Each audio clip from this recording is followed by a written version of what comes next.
स्वर कथा चैनल के सभी बंधुओं को संतोष कुमार शर्मा का बहुत बहुत नमस्कार।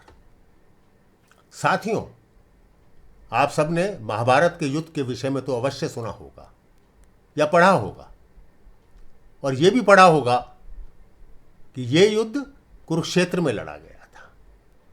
कुरुक्षेत्र को, जैसे गीता के पहले श्लोक में भी लिखा हुआ है, कुरुक्षेत्र को धर्म क्षेत्र भी कहते थे, यानी कि धर्म का क्षेत्र। और कुरुक्षेत्र नाम पड़ने से पहले इस क्षेत्र को ब्रह्म क्षेत्र, बुद्धू क्षेत्र या आर्यव्रत और सामंत पंचक के नाम से भी जाना जाता था। ये हमेशा से बहुत ही पवित्र भूमि रही है, आध्यात्मिकता की भूमि रही है। पर प्रश्न ये उठता है कि कुरुक्षेत्र को ही, जो उस समय सरस्वती और दृष्टावती नामक दो नदियों के बीच में था, क्यों चुना गया? मित्रों, महाभारत का युद्ध इतना भीषण था कि जो शायद पृथ्वी पर कभी नहीं हुआ था, इस धरती पर कभी नहीं हुआ था, शायद कभी होगा भी नहीं उस तरह का युद्ध। लाखों सैनिक मारे गए थे इसमें, और सैनिक ही नहीं, बड़े बड़े महारथी यहां धराशायी हो गए थे। और एक विशेष बात इस युद्ध की थी कि इस युद्ध में भाई भाई से लड़ा था, चाचा भतीजे से, मामा भांजे से, दादा पोते से, गुरु शिष्य से, मित्र, कोई संबंध रह ही नहीं गया था जैसे। ये बड़ी आश्चर्य की बात है ना। तो इस तरह का युद्ध जहां होना हो, वो स्थल भी चुनना कोई आसान नहीं था। जहां पर रिश्ते नाते खत्म हो जाएं, ऐसा स्थान चाहिए था, ऐसा स्थल चाहिए था। भगवान कृष्ण को उत्तरदायित्व दिया गया कि वो इस तरह का स्थल ढूंढें जहां ये सब कुछ संभव हो और युद्ध के बीच में संधि ना हो, क्योंकि भगवान कृष्ण भी यही चाहते थे कि अधर्म का नाश हो। पाप बहुत बढ़ता जा रहा है, इसलिए धर्म युद्ध आवश्यक है, अधर्मियों का नाश करना आवश्यक है। श्री कृष्ण ने ऐसे स्थल को ढूंढने के लिए अपने दूत भेज दिए चारों ओर, ताकि जहां युद्ध के पश्चात कोई पश्चाताप ना हो, कोई पछतावा ना हो कि हमने गलत कर दिया, हमने अपने रिश्तेदार को मार दिया, हमने अपने दोस्त को मार दिया, अपने भाई को मार दिया। एक इनका दूत चलते चलते कुरुक्षेत्र जा पहुंचा, और वहां उसने एक बड़ी अजीब सी घटना देखी कि दो भाई बैठे हुए और बरसात हो रही है, और बरसात का पानी खेत की मेड़ को टूटकर निकल रहा है। मेड़ कहते हैं जो दो खेतों के बीच में एक कच्ची सी दीवार होती है, एक तरह से पार्टीशन होता है दो खेतों के बीच में, या सड़क और खेत के बीच में। मेड़ से पानी बह रहा था। बड़े भाई ने छोटे भाई से कहा कि जाओ, मेड़ टूट गई है, उसको किसी प्रकार से वर्षा के पानी को रोकने का उपाय करो।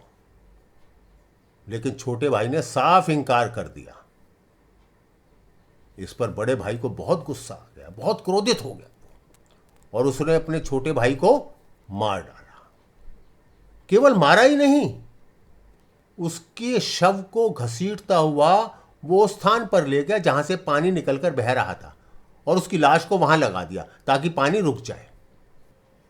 दूत ने ये सारी घटना आकर भगवान कृष्ण को बताई।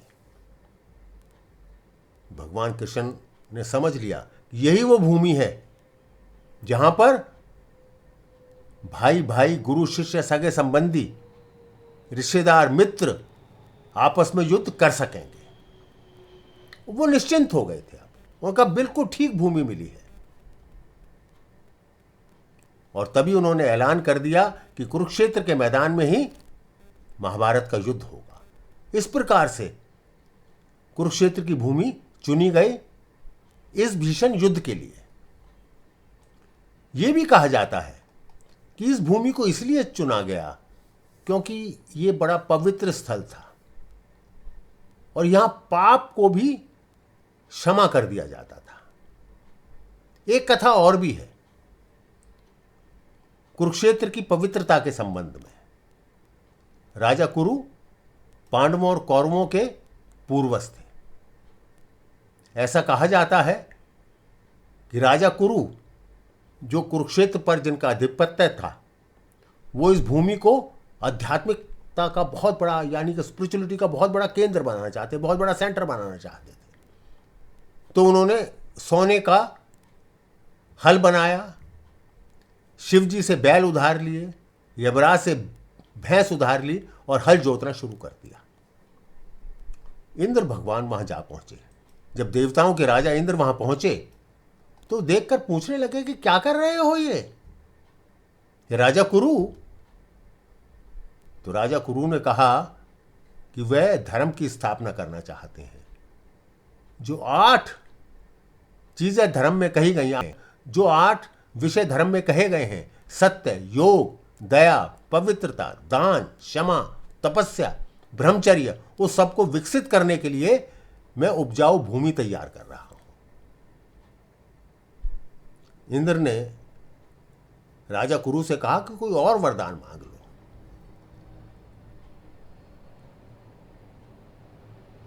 ये वरदान कैसा मांगना चाहते हो जिसमें यहां मरने वाला पाप और पुण्य की परवाह किए बिना ही स्वर्ग में चला जाए? परंतु राजा गुरु नहीं माने। इंद्र हंस दिए। पर राजा गुरु भी अपने जिद के पक्के थे। उन्होंने अपनी तपस्या जारी रखी और हल भी चलाते रहे। इंद्र घबरा गया, बल्कि एक प्रकार से इंद्र का दिल उन्होंने जीत लिया। परंतु अब देवता बोले कि बिना बलिदान के कैसे किसी व्यक्ति को स्वर्ग में स्थान प्राप्त हो सकता है। फिर राजा कुरु और इंद्र में एक समझौता हुआ। राजा इंद्र ने कहा कि वो कोई भी व्यक्ति स्वर्ग में प्रवेश पा सकेगा जो या तो यहां पर युद्ध में मारा जाए या तपस्या करते हुए मर जाए। इस प्रकार से कुरुक्षेत्र एक युद्ध क्षेत्र भी था और धर्म परनायता की भी भूमि बन गया था, और इसीलिए ये महाभारत के युद्ध के लिए बिल्कुल उपयुक्त स्थान था।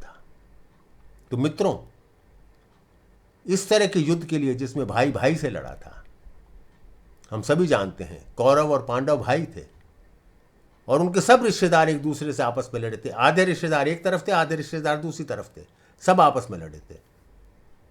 इसी कारण कुरुक्षेत्र की भूमि, जहां युद्ध के पश्चात कोई पश्चाताप की भावना नहीं पनपनी चाहिए, इसी कारण कुरुक्षेत्र को युद्ध की भूमि चुना गया। आप सभी का बहुत बहुत धन्यवाद। हम मित्रों, एक अनुरोध मैं अवश्य करूंगा, यदि आपने हमारे चैनल को अभी तक सब्सक्राइब नहीं किया है तो कृपया अवश्य कर दें और अपने मित्रों से भी आग्रह करें कि उस चैनल को सब्सक्राइब करें। और हाँ, अपने कमेंट्स देना मत भूलिएगा, इससे हमारा बहुत उत्साह बढ़ता है।